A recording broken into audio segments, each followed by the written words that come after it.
Waalaikumsalam warahmatullahi wabarakatuh. Silakan. Untuk satu kali haji jika diampuni dosa besar selama hidup kita. Iya. Itu apakah termasuk yang dibadalkan? Saya orang tua kita dibadalkan haji. Nah, apakah pahalanya itu yang dibadalkan itu sama dengan kita yang berhaji sendiri? Diampuni dosa selama hidup termasuk dosa besar. Iya. Mungkin itu aja. Terima kasih. Assalamualaikum. Waalaikumsalam warahmatullahi wabarakatuh. Menarik pertanyaannya. Jadi pahala dapat menghapus dosa-dosa besar dan dosa-dosa kecil ini bagaimana kalau dilakukan badal? Apakah orang yang dihajikan, misal ada seorang yang melakukan haji untuk bapaknya, jadi badal itu boleh dilakukan oleh keluarganya, boleh juga dilakukan oleh orang lain. Kalau untuk dilakukan oleh anaknya, bapaknya yang sudah meninggal, jadi dilakukan oleh anaknya, syarat utamanya yang dilakukan oleh badal ini adalah dia sudah pernah haji. Itu syaratnya. Dia tidak bisa membadalkan orang lain kalau dia belum pernah haji. Jadi kalau anaknya belum haji ingin membadalkan bapaknya haji, banyak badal-badal yang ada di Mekah. Jadi Kementerian Agama itu menyiapkan badal dalam satu kali musim haji. Itu badal itu kurang lebih ada 300-an orang, Pak. Bisa saja badal-badal itu dilakukan ketika orang yang sudah daftar haji sudah lunas, tapi dia sudah keburu dipanggil oleh Allah Subhanahu wa Ta'ala. Akhirnya keluarganya yang memutuskan, gak apa-apa, ini tetap dilakukan oleh badal, tapi untuk pahala almarhum bapaknya. Apakah pahala menghapus dosa besar, dosa kecil itu dapat terlaksana bagi orang yang bersifat hajinya badal? Ya.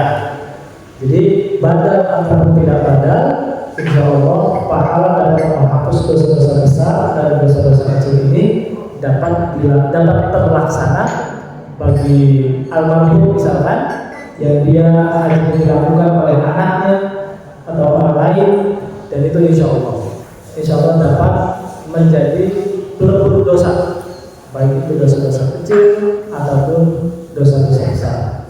Yang penting badilnya ini, orang yang membadalkan ini, dia melakukan rukun-rukunnya dengan sempurna, syarat-syaratnya dengan sempurna, sah secara keseluruhan. Maka itu bisa, insya Allah bisa menghapus. Terima kasih. Ada lagi, silakan. Assalamualaikum warahmatullahi wabarakatuh. Waalaikumsalam warahmatullahi wabarakatuh. Bagaimana Pak fadilahnya antara haji sama umroh? Besar mana fadilahnya itu? Ya, Bapak siapa? Pak Aceh. Pak Aceh langsung saja saja. Ya. Pak Garut ya. Garut ya. Apa lebih utama mana antara haji dan umroh gitu Pak ya? Ya. Pahalanya lebih besar mana antara haji dan umroh? Tentu kalau kita melihat yang paling utama itu adalah haji, Pak. Jadi pahala-pahala haji itu disebutkan di hadis itu. Sedangkan umroh ini ada yang menyebutkan, tetapi riwayat-riwayat yang menyebutkan itu tidak begitu banyak. Tetapi mudah-mudahan artinya dengan kita niat ziarah ke Masjid Al-Haram dan Masjid An-Nabawi dan berkunjung ke makam Nabi, kita melakukan ritual-ritual umroh. Di situ kita dapat melakukan peluang tempat-tempat yang mustajab. Secara fadilah memang haji lebih utama. Tapi kan apakah kalau orang yang sulit atau waktunya tidak mungkin bagaimana? Ya cukup umroh saja, dan insya Allah umroh pun pahalanya lumayan banyak, besar. Bedanya kalau orang pulang haji itu mendapat gelar haji, kalau umroh pulang dari seumroh dia tidak mendapatkan gelar umroh. Jadi orang-orang haji pulang-pulang haji Pak Haji atau Bu Haji gitu. Nah kalau umroh biasa saja. Nah itu kan gelar di dunia. Yang penting kita saat melakukan umroh itu benar-benar ikhlas lillahi ta'ala, mohon ampun kepada Allah, insya Allah dosa-dosanya diampuni dengan tidak mengulangi lagi perbuatan dosa yang sebelumnya pernah dilakukan. Kalau dihitung secara level atau derajatnya tentu haji yang paling utama. Umrohnya juga utama, tapi dia masih di bawah derajat haji. Ya. Ada lagi? Baik, Ustaz. Silakan Pak. Assalamualaikum warahmatullahi wabarakatuh. Waalaikumsalam. Saya Nenek Ustaz. Yang ingin saya tanyakan, ada banyak berita gitu, perbuatan kita di Indonesia gitu. Terus di sana terbukti gitu, atau istilahnya di sana tuh apa yang kita buat di sini itu di sana dibuktikan atau terjadi. Itu beritanya betul apa enggak, Pak? Sama perbuatan yang di Indonesia. Iya. Terima kasih, Pak. Assalamualaikum Waalaikumsalam warahmatullahi wabarakatuh. Saya ada kawan dari Jordan dulu, Pak. Ketika berangkat itu tidak bisa melihat Ka'bah. Padahal Ka'bah itu ada di depan mata dia. Saya bingung. Ayo kita tolong. Wah, tapi lu mana Ka'bahnya? Nggak bisa melihat. Nah, saya sebelumnya tidak begitu akrab sama dia, tapi pas saya tanya-tanya ke teman-teman, ternyata memang dia ini secara ibadah tidak baik dan gemar melakukan perbuatan dosa-dosa besar gitu ya. Sholat juga sering ditinggalkan. Jadi orang yang berangkat belajar di Timur Tengah ini ada yang belajar ini karena tuntutan orang tua, ada yang belajar karena tuntutan dari diri sendiri. Nah, teman saya ini karena tuntutan orang tua, karena dia mampu, udah kamu belajar ke Yordania, saya biayai, bahkan dia dikasih mobil buat di sana, langsung diberikan rumah. Tetapi ternyata justru orangnya malah ngebelangsak di sana, ngebelangsak. Nah, suatu ketika umroh, bukan haji, saya umroh sama beliau. Ternyata beliau itu tidak bisa melihat Ka'bah. Ini kisah nyata. Dan kagetnya itu tadi, setelah saya tanya-tanya ke teman-temannya yang dulu pernah satu kamar, ternyata memang dia suka meninggalkan sholat, bahkan dia suka main perempuan di sana dan minum minuman.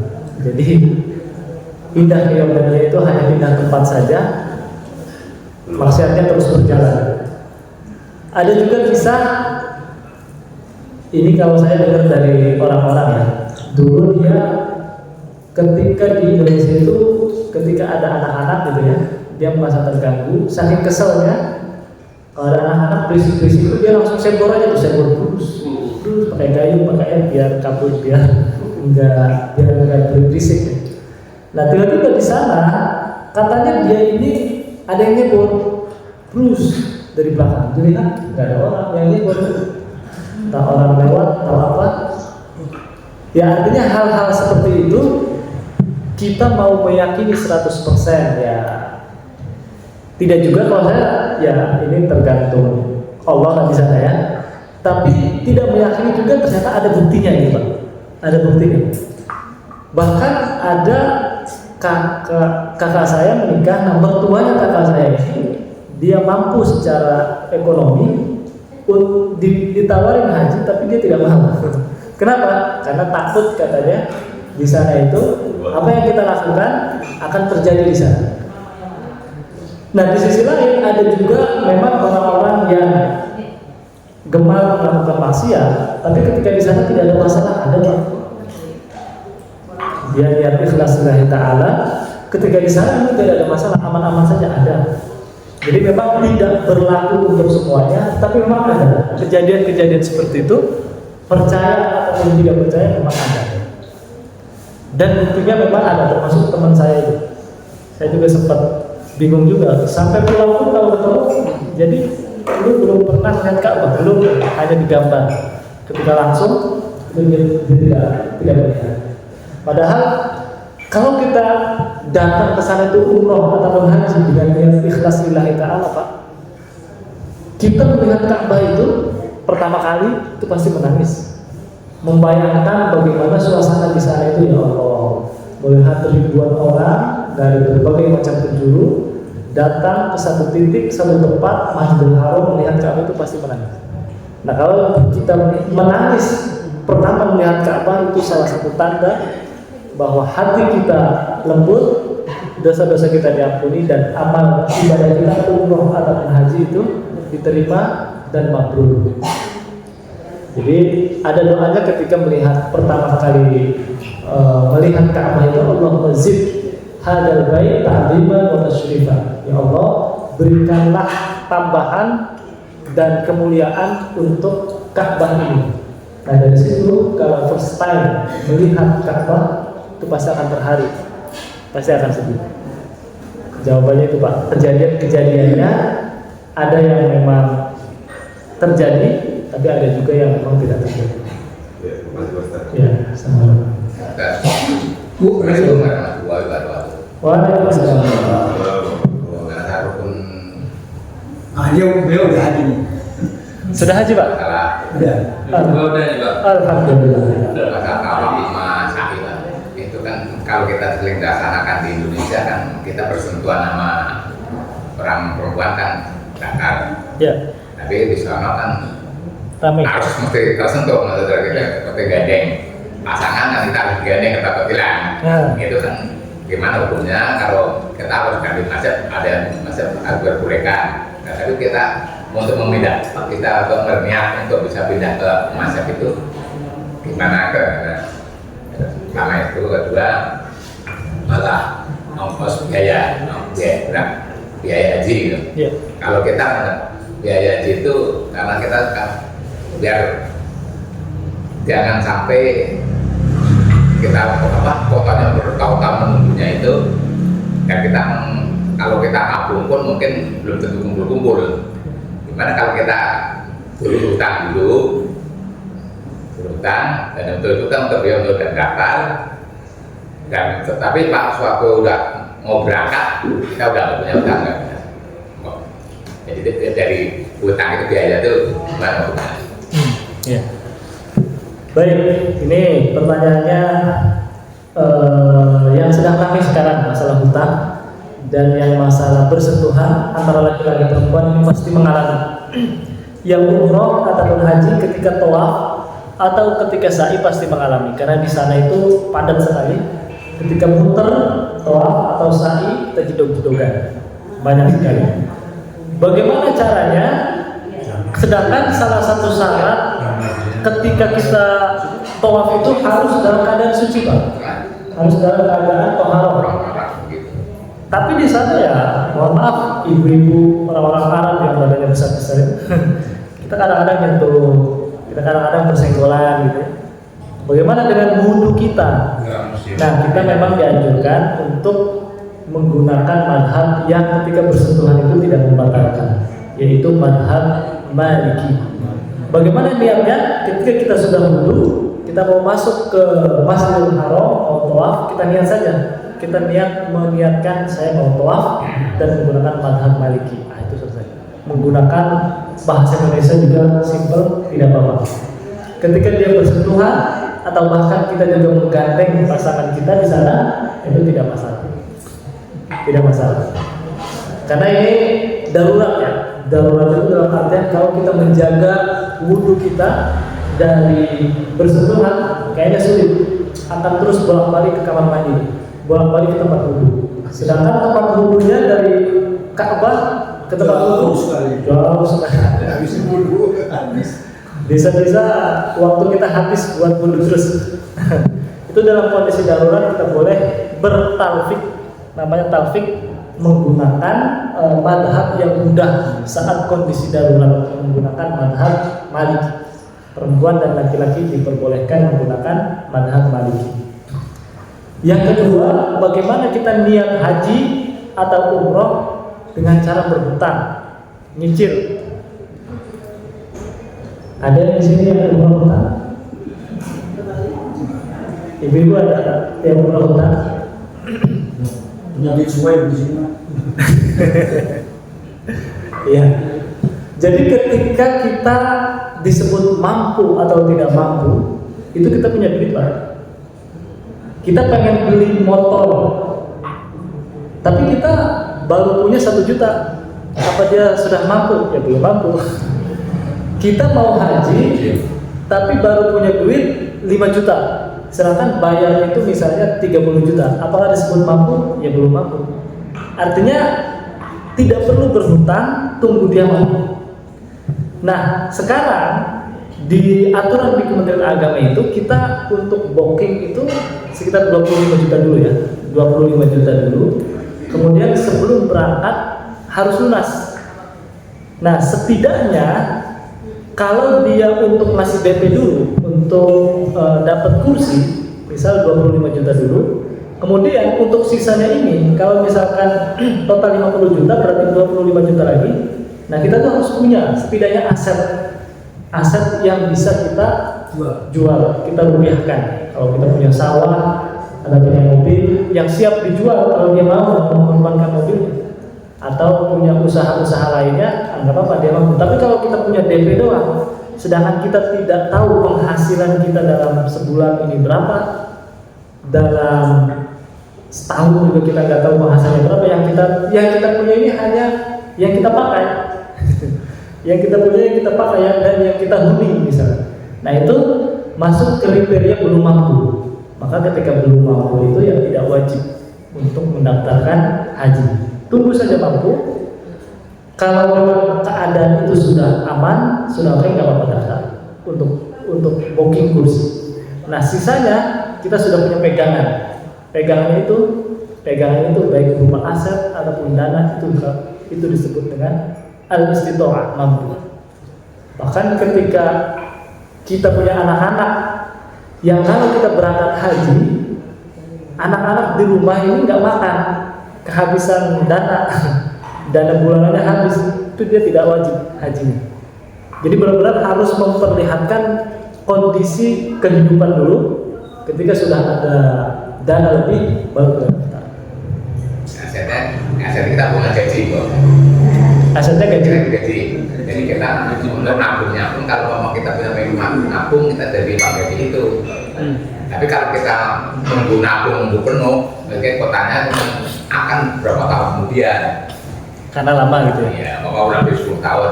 Tapi kalau kita udah langsung kita DP, ini contoh seperti saya sendiri. Iya. Jadi saya sebagian punya DP, tapi nggak sampai waktu itu kan 10 tahun ya, buat DP nggak bisa dua orang, jadi itu nggak penuh. Tapi saya terus pinjam di koperasi untuk DP itu. Nah, untuk DP itu kalau kita itu juga nggak sampai ya, itu udah perhitungan paling 5 bulan atau 6 bulan itu DP itu udah lunas. Jadi kita sudah bisa daftar. Jadi kita daftar itu dari sebelum tahun 2007, sebelum berangkat di 2007 kita udah daftar. Tapi kita dapatnya dari 2009 deh. Kita udah dari 2009 cuma 2 tahun kita. Dan waktu itu udah kita waktu pelunasan pun kita udah nabungnya ya kita itu dari cicilan gaji itu untuk persiapan untuk gaji. Tapi waktu kita mau berangkat dan mau terbang kita udah nggak punya utang. Iya, saya sebutkan di awal ketika kita tidak punya pemasukan yang tidak jelas. Kalau Bapak mohon maaf pemasukannya jelas dalam sebulan bisa 30 juta, amin Pak, atau lebih dari situ. Ya paling ukuran UMR misal 10 juta Pak ya.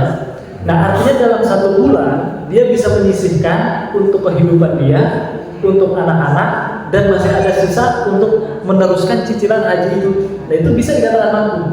Dikatakan tidak mampu itu ketika dia tidak punya penghasilan sama sekali, yang dia punya itu hanya yang dihuni. Itu pun sederhana gitu ya. Sederhana, kalau dijual gitu ya, tidak punya apa-apa, nah itu tidak mampu. Kalau dia punya penghasilan yang cukup, yang jelas, saya kira pegawai negeri juga lumayan jelas. Nah, dia melakukan DP dengan secara kontan, nah, kemudian melakukan cicilan, kemudian untuk keluarganya aman, dari gaji itu dipotong untuk keluarganya, dipotong untuk tabungan, dan masih ada sisa-sisa pegangan. Nah, jadi secara proporsional itu memang tidak membuat madorot, tidak membuat orang jadi susah. Anak-anak ini tetap aman, nah itu dikategorikan mampu. Tidak mampu kalau tidak punya penghasilan yang jelas, dia pengen daftar haji bingung, ini mau jual apa nih? Jual rumah atau jual diri? Ya gitu Pak ya? Sama. Hah? Jual Ya. tanah. Nah, tanahnya yang dihuni bukan, kecuali dia tanahnya per hektar banyak tuh. Yang dihuni ada, kontrakan Pak. yang dihuni ada, yang di kampung sebelah ada, yang di daerah, berarti dia punya aset bisa diduitkan, berarti dia mampu. Boleh, kan punya aset atau punya dana atau dia secara gaji mencukupi untuk kebutuhan sehari-hari dan kebutuhan cicilan. Ya. Silakan Pak. Assalamualaikum warahmatullahi wabarakatuh. Waalaikumsalam. Ini maksud saya tertarik dengan ampunan Allah yang berangkat haji karena mendapatkan ampunan dosa besar maupun dosa kecil. Nah, bagaimana yang tidak bisa berangkat ke sana? Apakah Allah itu sama untuk mendapatkan ampunan dari Allah Subhanahu wa taala dengan cara bagaimana? Karena Allah itu Ghafurur Rahim. Bukan hanya untuk yang berangkat haji, yang tidak berangkat haji kan lebih banyak gitu ya. Jadi tolong pencerahannya. Wassalamualaikum warahmatullahi wabarakatuh. Waalaikumsalam warahmatullahi wabarakatuh. Ya, pahala haji bisa menghapus dosa-dosa besar dan dosa-dosa kecil. Bagaimana bagi orang yang tidak mampu, tapi dia pengen mendapatkan pahala itu, pengen mendapatkan fadilah diampuni dosa-dosa besar dan dosa-dosa kecil. Dalam melakukan ibadah apapun tentu mempunyai kelebihan. Dalam melakukan haji, pahalanya menghapus dosa besar, dosa kecil. Ibadah puasa bisa menghapus dosa-dosa sebelumnya. Wa ma taqaddama min dzambi. Man shoma Ramadan imanan wa ihtisaban ghufira lahu ma taqaddama min dzambi. Siapa yang berpuasa bisa menghapus dosa-dosa yang pernah dilakukan. Dan kita beristighfar saja Pak atas dosa-dosa yang pernah kita lakukan. Intinya poin di sini kan adalah bertobat. Bertobat itu syaratnya kita tidak melakukan apa yang kita lakukan itu dan menyesali dari apa yang sudah kita lakukan. Kita bertobat, memohon ampun kepada Allah Subhanahu wa taala dan kita dengan bersungguh-sungguh menjalankan ibadah insyaallah dari situ dengan niat yang bersih, dengan niat yang baik, maka dosa-dosa kita diampuni oleh Allah Subhanahu wa taala. Keutamaan ibadah haji itu memang salah satu untuk memotivasi untuk meningkatkan keseriusan orang-orang melakukan haji itu adalah dengan pahala dapat menghapus dosa-dosa besar dan dosa-dosa kecil. Salah satu cara untuk kita meraih pahala itu adalah kita dengan melakukan amalan-amalan dosa yang lain yang tentu saja pahala-pahalanya juga dapat menghapus dosa-dosa kita. Salah satunya dengan puasa di bulan Ramadan. Kita beristighfar. Kita dengan rutin menjalankan ibadah sholat. Nah itu insya Allah kita tidak melakukan maksiat, kita tidak melakukan perbuatan-perbuatan dosa yang lain. Insya Allah dosa-dosa kita diampuni. Karena Allah Subhanahu wa taala itu adalah zat yang maha pengampun. Allahu Ghafurur Rahim. Jadi banyak sekali amalan-amalan yang bisa kita lakukan agar dosa-dosa kita diampuni oleh Allah Subhanahu wa taala. Dan kalau kita memang sudah benar-benar berniat untuk melakukan haji, tapi Allah belum memberikan izin, belum memberikan ekonomi yang cukup untuk mendaftar haji, mudah-mudahan generasi keturunan kita bisa melakukan itu Pak. Bisa saja dengan cara badan. Jadi misalkan ketika kita sudah rentan, tidak bisa lagi secara kekuatan, anak-anak kita atau cucu-cucu kita yang bisa melakukan itu. Atau ketika kita punya dana, kita bisa membayar orang. Jadi badan itu bisa dilakukan oleh anak keturunan kita, bisa juga dilakukan oleh orang lain. Kita ada fee-nya, ada bayarannya.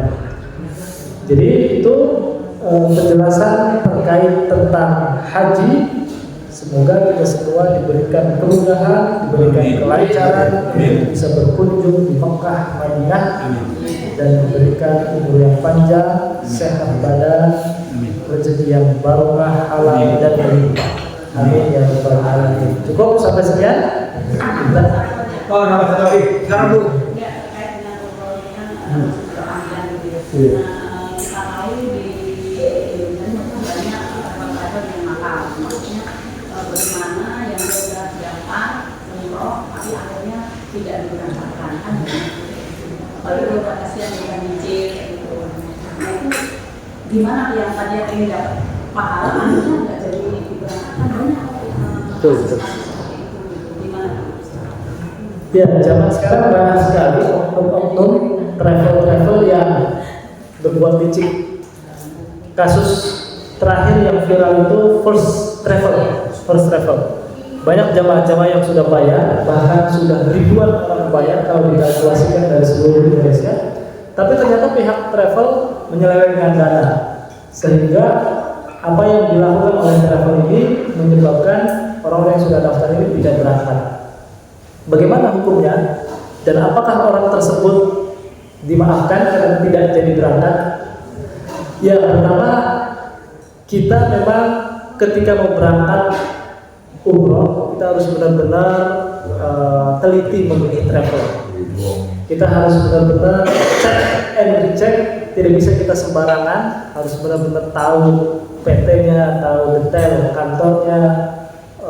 Dia mengambil keberangkatan ini seperti apa, kita harus tahu detail. Jangan sampai kita melakukan pembayaran untuk umroh tapi ternyata dimanfaatkan oleh pihak-pihak yang tidak bertanggung jawab. Ini banyak kejadiannya. Dan apakah kita yang sudah lenyap itu dananya, kita tidak jadi berangkat dan kita menjadi korban, apa kita mendapatkan pahalanya? Ya kita husnuzon saja. Karena kita sudah niat dan sudah membayarkan, tapi ada pelaku yang menghalangi, yaitu pelaku itu urusan Allah yang memberikan balasan. Kita sudah niat, sudah berusaha, namun dijegal, maksudnya dijegal di tengah jalan ya. Dijegal di tengah jalan. Semoga niat kita untuk melakukan ibadah umroh itu dicatat oleh Allah Subhanahu wa Ta'ala. Karena memang banyak, bukan satu dua travel seperti ini. Karena bisnis yang menggiurkan itu travel Pak. Travel umroh, travel haji. Itu untungnya lumayan. Makanya ustaz-ustaz biasanya punya travel dan haji. Ketika kajian kayak gini nih, ayo Pak daftar sama saya Pak. Ayo Pak daftar sama saya. Gitu. Jadi kalau kajian kalau travel memang harus kita pilih ada setidaknya ada ustaz yang menjadi panutan di sini. Dia setidaknya terpercaya. Karena membuat travel bukan hanya ustadz yang bisa. Yang penting dia punya mental businessman, itu bisa membuat travel. Punya modal, punya businessman, itu bisa membuat travel. Dan kalau otaknya licik, itu tadi dipergunakan untuk hal-hal yang tidak. Cukup Bu? Ya, kita berdoa kepada Allah Subhanahu wa Ta'ala dengan mengakhiri kajian ini. Semoga Allah Subhanahu wa Ta'ala mengampuni dosa-dosa kita. Illa taqina wa tarhamna lanakunna minal khasirin. Ya Allah ya Rahman, ampunilah dosa-dosa kami, dosa-dosa kedua orang tua kami, dosa ibu kami, dosa seluruh keluarga kami ya Allah. Karena kita sudah banyak berbuat zalim kepadamu, maka ampunilah dosa-dosa kami ya Allah. Ya Allah ya Rahman ya Rahim, berikanlah rezeki kepada kami, rezeki yang halal, yang barokah. Jika rezeki kami masih di langit, maka turunkanlah ya Allah. Jika rezeki kami di bawah bumi, maka keluarkanlah ya Allah. Jika rezeki kami haram, maka halalkanlah ya Allah. Jika rezeki kami jauh, maka dekatkanlah ya Allah. Maka dengan bermunajat kepada ya Allah, kami memohon di tempat yang suci ini, di tempat yang penuh keberkahan ini, la tada'lana fi maqamina hadza dzamban illa ghafarta. Jangan biarkan kami penuh dosa ya Allah. Wa maitan illa rahimtah, wa la maridan illa syafaitah. Dan bagi kami, keluarga kami yang sakit, maka sembuhkan ya Allah. Wa la dainan illa adaitah. Dan bagi kami yang punya hutang, berikanlah jalan kemudahan untuk membayarnya ya Allah. Dan bagi kami yang masih bodoh dengan ilmu agama, maka berikanlah kemudahan untuk terus menggali, mempelajari ilmu-ilmu agama ya Allah. Mudahkanlah untuk mencapai derajat orang-orang yang berilmu. Rabbana atina fid dunya hasanah wa fil akhirati hasanah wa qina adzabannar. Walhamdulillahi rabbil alamin. Wassalamualaikum